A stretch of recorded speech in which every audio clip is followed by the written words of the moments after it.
Selamat pagi Bapak Ibu Saudara, semoga Anda bahagia pagi ini.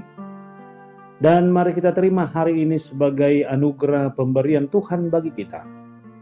Seperti biasa, untuk menikmatinya mari kita dihantarkan oleh kebenaran firman Tuhan yang tertulis dalam kitab Filipi pasal 3 ayatnya yang ke-7. Tetapi apa yang dahulu merupakan keuntungan bagiku, sekarang kuanggap rugi karena Kristus.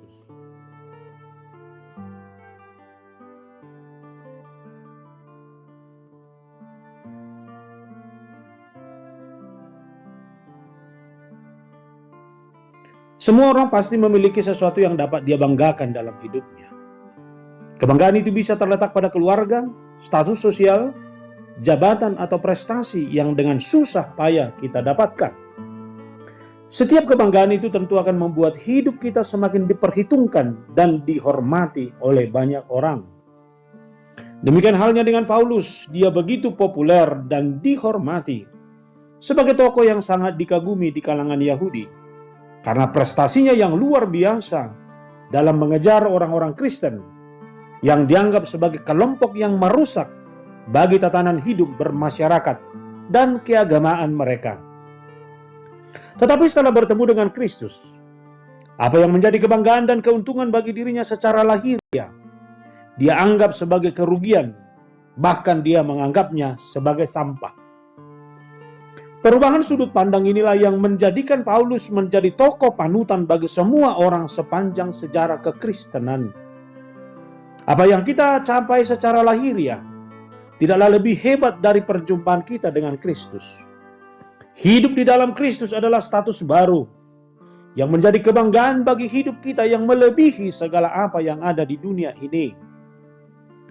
Mencari kebanggaan dunia ini dan mengabaikan Kristus bagi Paulus hanya akan menjadi kerugian bagi kita. Bahkan lebih ekstrim, menurut Paulus, kita hanyalah ibarat pemulung sampah.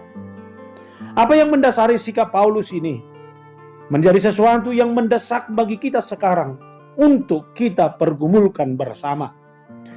Yang pertama, karena pengenalan akan Kristus. Dapat mengenal Kristus menjadikan hidupnya semakin berharga.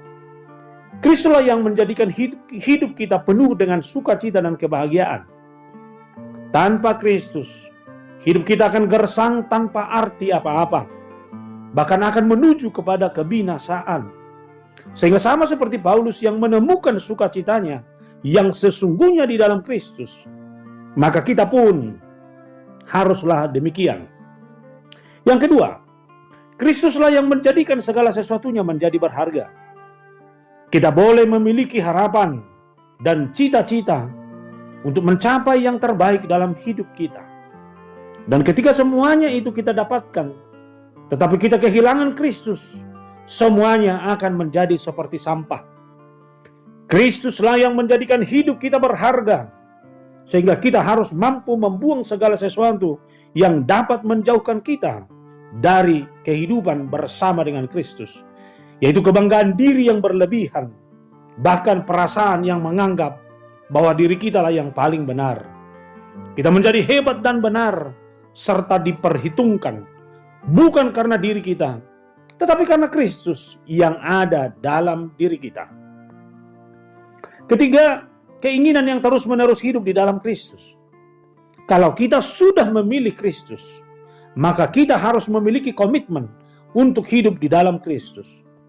Hidup di dalam Kristus berarti menjadikan Kristus dan segala firman-Nya hidup dan berbuah melalui hidup kita.